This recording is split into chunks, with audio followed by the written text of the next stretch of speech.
If you are in Christ, it is impossible for God to be disappointed in you.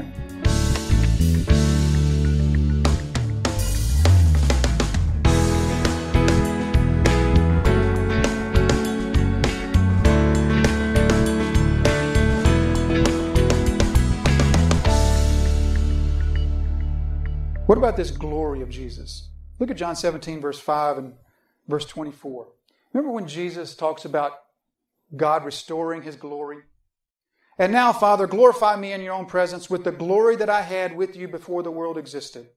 He says again, Father, I desire that they also, whom you have given me, may be with me where I am, to see my glory that you have given me because you loved me before the foundation of the world. So Jesus here is the high priestly prayer. This is the night of His arrest. And He prays twice, actually more than twice in that whole passage, saying to God, God, restore to me the glory that was mine before the foundation of the world. What glory is Jesus talking about? May I suggest He's not talking about the glory of being the Son of God. He's not talking about the glory of the second person of the Trinity, because He never stopped that. May I suggest that the glory that Jesus is talking about is the glory of being mediator? The glory of being Redeemer? The glory of being the one who would lay down His perfect life for a sinful people?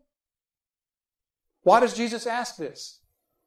Because in a few hours, in time, He is going to do what He did before the foundation of the world, which was become mediator. As He goes to the cross, in time, He becomes the mediator that He was prior to time. And so that's why He says, glorify your Son in this way, as mediator, with the same glory as mediator that I had prior to time. Which, by the way, on a side note, do you know the main theme of our worship in eternity? It's repeated numerous times in the book of the Revelation. The main theme of our worship is the Lamb that was slain. We will worship for eternity, not just the Messiah, but the Messiah who specifically was slain for us. So that's the kind of worship we give Jesus forever. If that is the worship that pleases Jesus, if He is pleased by His people worshiping Him as mediator for eternity, and in eternity past, He was worshipped as mediator. And then when He's about to go to the cross, He says, Father, it's important to me that the glory of being mediator is restored to me. If it's this important to Jesus to be recognized and worshiped as mediator, then shouldn't that be the driving force behind our worship now? To worship Him as mediator, as slain, as the one who gives Himself for us. We are right to put that front and center of our thoughts of Jesus, of our worship of Jesus. Because Jesus has always been the Lamb that was slain. So why is Paul saying this to us? Does Paul just want to make us cross-eyed, trying to think about these impossible concepts to ponder as we are finite human beings? Is he just wanting to show off his revelations or his intelligence? Why is he saying all this to us? He's not saying this to us because he wants to see us spin our wheels trying to understand the ununderstandable. He's saying this to us to give us a sense of absolute surety, of absolute confidence, of absolute certainty. Remember his larger point. He wants these believers in Ephesus to truly know who they are in Christ.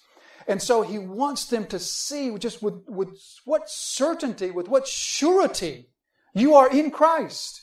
This wasn't some Johnny-come-lately thing that just happened last month when you were baptized. This was the plan of God from before the foundation of the world. What could be more certain than that? This was the freest choice that God could make. His choice was not predicated upon anything, upon any experience, upon any sort of happening or development. You know, all of our decisions, all of our choices are predicated upon some experience or some situation or some condition. Everything, all of your choices are conditioned by some kind of experience you've had. You make no choice that is unconditioned by anything. God's choice of His people was because we didn't exist. What was there to condition His choice? And so God's choice of us was the freest that it could possibly have been. God's choice of His people wasn't based on, well, these others that I tried, they didn't quite work out, and so I know I won't make that mistake again, or I know I'm not going to choose this kind of person again because they sure are a pain to deal with, or I don't think it's going to work out here because I tried that once. His choice of His people is utterly unconditioned. It would be like, the choice of your spouse. Instead of choosing your spouse as you probably chose your spouse, instead, maybe you chose your spouse before meeting him or her. Maybe you chose your spouse before your parents met him or her. Maybe you chose your spouse before your spouse was born. Maybe you chose your spouse before you were born. That would be getting close to the type of choice that God made. But wait. Not only did you choose your spouse before you and they were born, but you chose your spouse knowing that your spouse would repeatedly be unfaithful. Knowing that your spouse would tell all kinds of jokes about you behind your back. Knowing that your spouse would get you into debt trouble. Knowing that your spouse was going to be a terrible cook and terrible housekeeper or whatever. Now that's coming close to God's choice of His people. Totally unconditioned. Totally free. The freest possible choice that God could have made. Which is why we are right to say today, if you are in Christ, it is impossible for God to be disappointed in you. If you are in Christ, it is impossible for God to be disappointed in you. How do we say that? Disappointment comes from unmet expectations, doesn't it? Disappointment comes from expecting something and somebody didn't quite live up to it, or the situation didn't quite live up to it. If God chose you before creating you,